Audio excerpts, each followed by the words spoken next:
This is the story of Cinderella.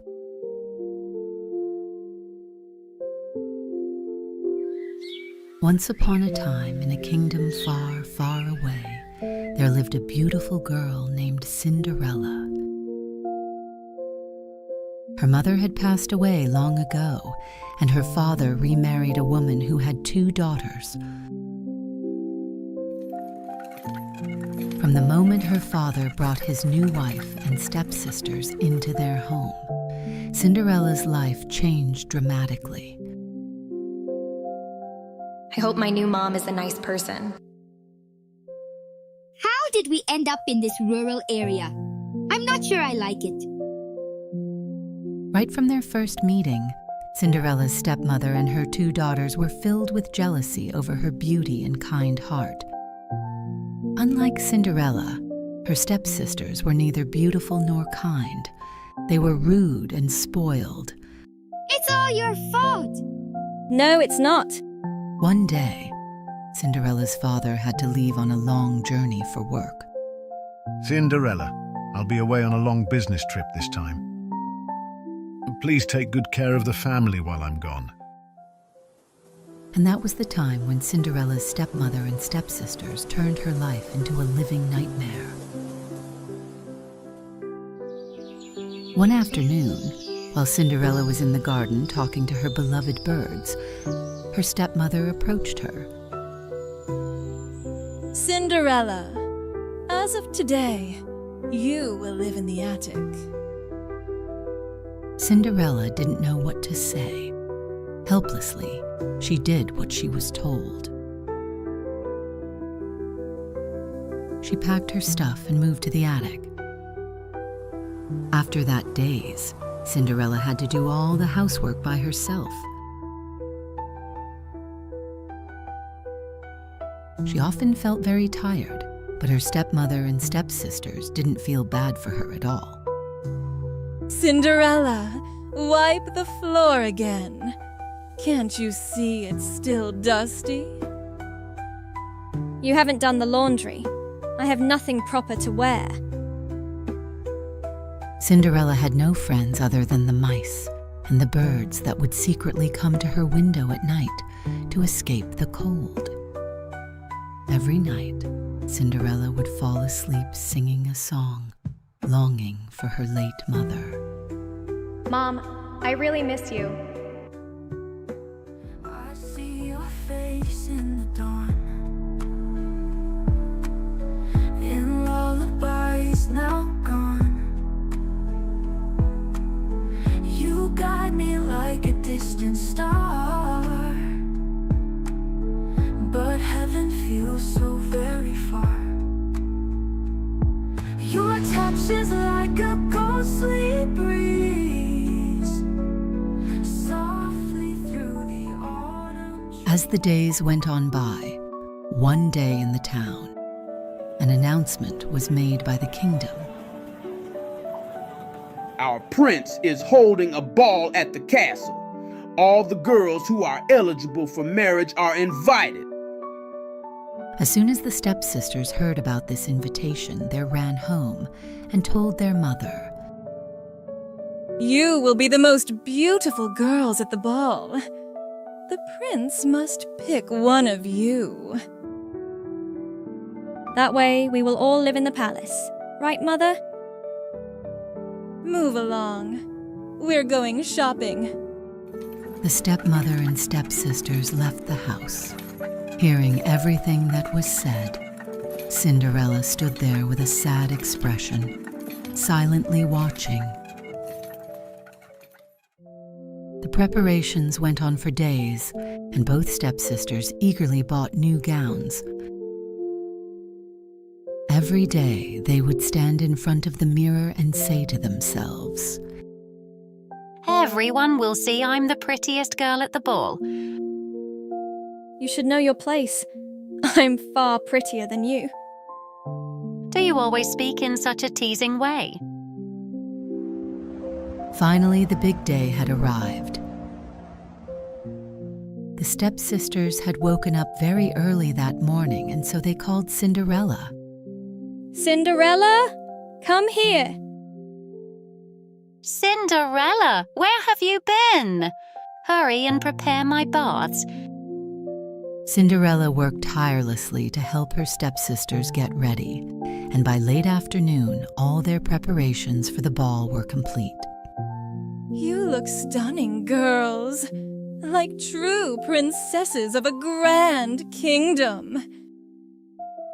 Can I come to the ball too? Who? You? Is this your dress for the ball? The prince is looking for a wife, not for a maid, my dear. Come on, girls. We don't want to be late for the ball. Cinderella, make sure you finish all the chores before going to bed. Her stepmother and her stepsisters made their way to the castle, and all on her own at home, Cinderella began to cry. If my parents were here, this wouldn't have happened. I could go to the castle too. At that moment, a soft glowing light filled the air. Then, out of nowhere, a fairy appeared. My beautiful Cinderella, don't cry. You too will go to the ball at the castle. Cinderella could not believe her eyes. Can I go? Just look at me. Do not worry, I'm here to help you. Now bring me a pumpkin and your mice friends. Cinderella could not understand why she wanted these things, but still she did as she was told. With a wave of her magic wand, the fairy turned the pumpkin into a beautiful horse-drawn carriage. Then she turned to the mice. One mouse transformed into the coachman, while the others became elegant white horses. Cinderella was amazed. How could this be possible? The fairy turned to her. With a gentle touch of her magic wand, Cinderella's dress transformed into a stunning ball gown, and the worn slippers on her feet became sparkling glass shoes. I can't believe it. I look like a princess. Now it is time to go to the ball. But don't forget, you must be home when the clock strikes 12, because by then, everything will turn back to what they were. Cinderella listened to the fairy very carefully. Then she hopped on her carriage and started to ride towards the castle.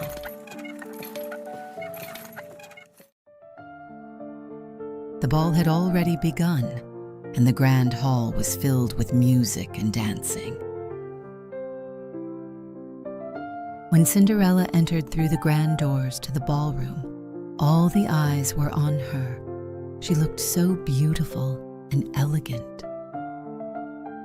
Her stepmother and even her stepsisters could not stop looking at this beautiful lady.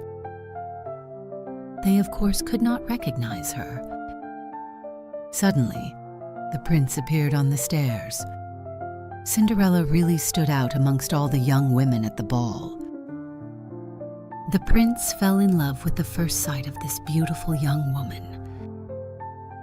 With everyone watching curiously, he began to approach her.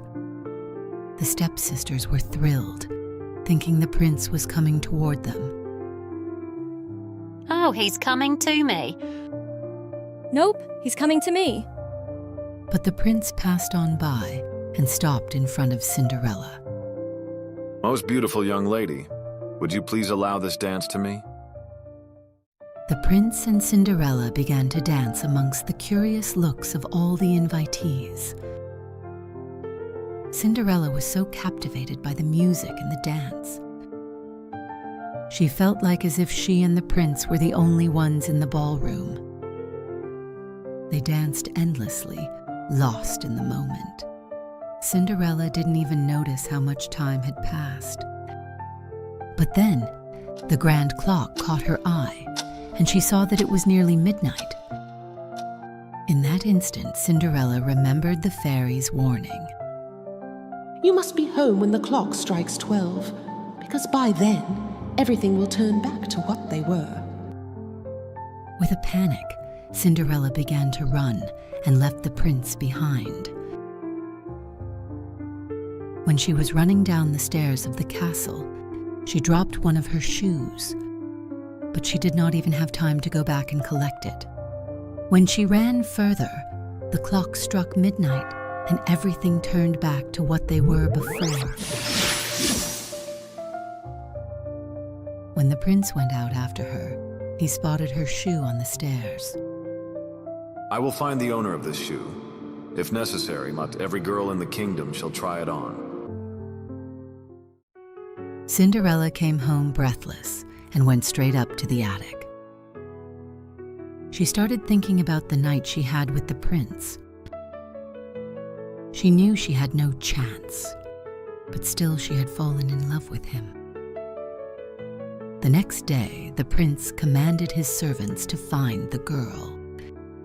The prince's men went door to door to every house in the kingdom and looked for the young girl who owned this shoe. But the shoe did not fit any of these girls. In the end, the king's soldiers reached the village where Cinderella lived. Cinderella was overjoyed when she saw the king's soldiers arrive at the front of the house. Just as she was about to leave her room, her stepmother appeared in the doorway. Where do you think you're going? You want to try on the shoe, too? After making her sarcastic remarks, the stepmother locked the attic door. No, please stop. Open the door, please. As soon as the stepmother came downstairs, a royal servant arrived at the house. Ladies of the house, please try on this shoe. The servant first asked the eldest daughter to try on the shoe. However, it was too small and did not fit her foot. Next, the younger, plumper daughter tried the shoe, but the shoe didn't fit her either. No matter how many times she tried, it just wouldn't fit. Ouch! I danced too much at the ball, and my feet are swollen. Could you come back tomorrow? Are there no other young ladies in this house? If there is no one else, we must move on to the next village. The servants reported to the prince that no one had matched the shoe. The prince and his soldiers were preparing to leave for the next village. Meanwhile, Cinderella, locked in her room, was singing a song to comfort herself. The mice in the room were talking about how they could help her. Oh no! The soldiers are leaving! Cinderella needs to try on the shoe! We have to open the window and let them know she's trapped in here. The mice climbed up to the closed window and began working to open it. At last, the window creaked open and Cinderella's song floated outside.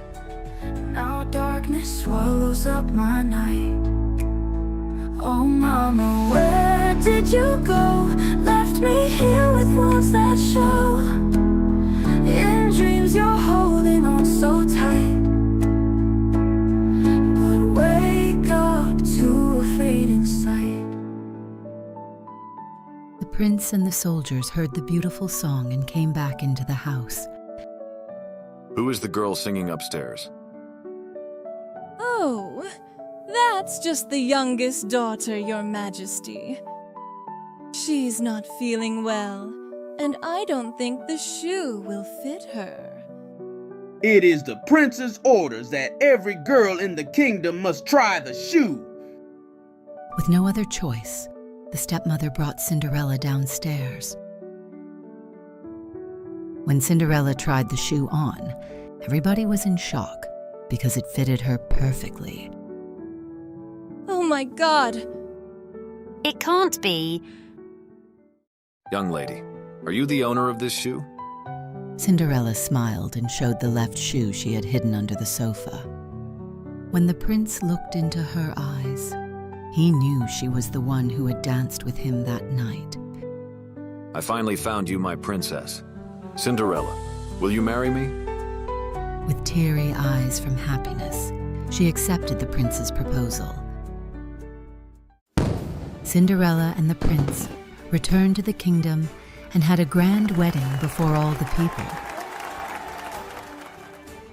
Cinderella and the prince later became a great king and queen and lived happily ever after.